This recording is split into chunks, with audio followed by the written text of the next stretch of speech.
जो लिखा हुआ होता है उसका अर्थ कुछ विशेष निकलता है, खास अर्थ निकलता है। जैसे अंधे के आगे रोवे अपना दीदा खोए। अच्छा, लोकोक्ति की एक और खासियत ये भी बता दें, लोकोक्ति को पढ़ के आपको बड़ा मजा आएगा क्योंकि ये कविता जैसे दिखती है। ठीक है, लोकोक्ति की एक खासियत होती है कि ये कविता जैसा दिखता है। अंधे के आगे रोवे अपना दीदा खोए, इसका अगर आप लाइन में पढ़ोगे तो इसका मतलब हो गया किसी अंधे के आगे रोने से अपना दीदा माने आंख जो है वो हम खोते हैं। इसका मतलब ये नहीं हुआ, इसका कुछ विशेष मतलब हुआ। इसका विशेष मतलब क्या है कि अगर कोई मूर्ख व्यक्ति है जिसको कोई समझ नहीं है और उसको हम बड़ी सारी ज्ञान की बातें बताएंगे तो उसको कुछ समझ में आएगा, उसको कुछ पल्ले पड़ेगा, उसको कुछ समझ नहीं आएगा। जो समझदार व्यक्ति होगा उसको हम अच्छी बात सिखाएंगे तभी तो वो सीखेगा। जो एकदम मूर्ख है उसको कोई समझ नहीं, उसके आगे हम खूब बढ़िया अच्छी बातें बताएंगे, उसको कुछ समझ आएगा नहीं। तो उसी को हम कहावत के रूप में कहेंगे, तो हम कहेंगे अंधे के आगे रोवे अपना दीदा खोवे। दूसरा है बाप न मारे मेढकी बेटा तीरंदाज, ये भी एक कहावत है। इसका क्या मतलब हुआ?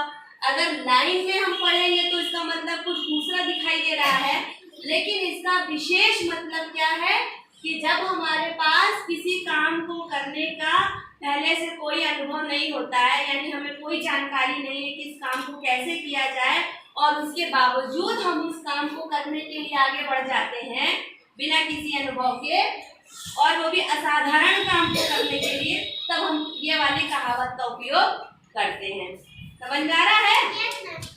तीसरा आपका है बाप से बैर पूत से नाता, ये भी एक कहावत है। इस कहावत क्या मतलब होता है कि मालिक से तो दुश्मनी होती है लेकिन उनके जो रिश्तेदार हैं उनसे हम दोस्ती कर लेते। बहुत सारे हैं ऐसे, तुम लोग भी होते हो ना, कि आपस में तो बातचीत नहीं कर रहे हो लेकिन जो उनके जो दोस्त हैं उनके साथ जाके मित्रता कर लेते हो, ऐसा होता है ना। तो ऐसे ही जगह पर हम इनका इस वाली लोकोक्ति का इस्तेमाल करते हैं। चौथा है कि 12 बरस बाद घोड़े के भी दिन फिरते हैं। इस लोकोक्ति का क्या मतलब होता है कि कोई भी परेशानी या कोई भी दुख हमेशा नहीं रहता है, जैसे जैसे समय बीतता है वो परेशानी भी दूर हो जाती है। और एक है बिच्छू का मंतर न जाने सांप के बिल में हाथ डाले। अक्सर सुनते हो कि नहीं सुनते ये वाला? कहने इसमें लाइन जो लिखी हुई है उस लाइन का मतलब तो ऐसा दिख रहा है कि बिच्छू नहीं मारना नहीं जान रहा है लेकिन सांप के बिल में हाथ डाल रहा है। और इसका एक विशेष अर्थ है। विशेष मतलब क्या निकल रहा है इसका कि जब हमारे पास किसी काम को करने की योग्यता नहीं है, यानी हमको वो काम करना नहीं आता है, फिर भी हम बड़ा काम करने की बात कहने लगते हैं, तो वहाँ पर हम इस वाली लोकोक्ति का उपयोग करते हैं। अब आप सोच रहे होगे मैडम जी लोकोक्ति का हम लोग इस्तेमाल करते क्यों हैं? सोच रहे होगे ना, लोकोक्ति का हम लोग इस्तेमाल करते हैं कि अपनी भाषा को और ज्यादा प्रभावी बनाने के लिए। जब हम लोकोक्ति में कोई चीज को पढ़ते हैं तो हमको उसको पढ़ने में और अच्छा लगता है, आनंद आता है, मजा आता है पढ़ने में। कोई चीज जैसे अब कोई चीज सीधी लाइन में लिखी हुई है वो आप पढ़ रहे हो तो कम अच्छा लगता है, लेकिन आपको ऐसे कविता रूप में कुछ लिख दिया है तो आपको पढ़ के ज्यादा आनंद आता है ना। और वो भी कब? जब इसका कोई खास मतलब निकल रहा है। तो अब समझ में आया हम लोग लोकोक्ति किसको कहते हैं और लोकोक्ति का इस्तेमाल क्यों करते हैं? समझ में आया? लोकोक्ति किसको कहते हैं?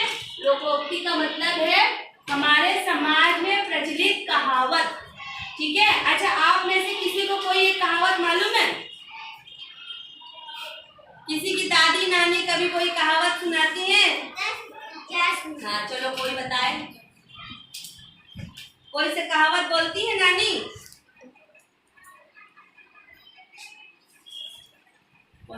लोकोक्तियाँ पढ़ लिया? तो अब हमको कोई बताएगा कि लोकोक्ति में आप लोगों ने क्या समझा। कोई 3 बातें हमको बताओ। लोकोक्ति का मतलब क्या हुआ? खास बात। वेरी गुड, खड़े होकर बताइए।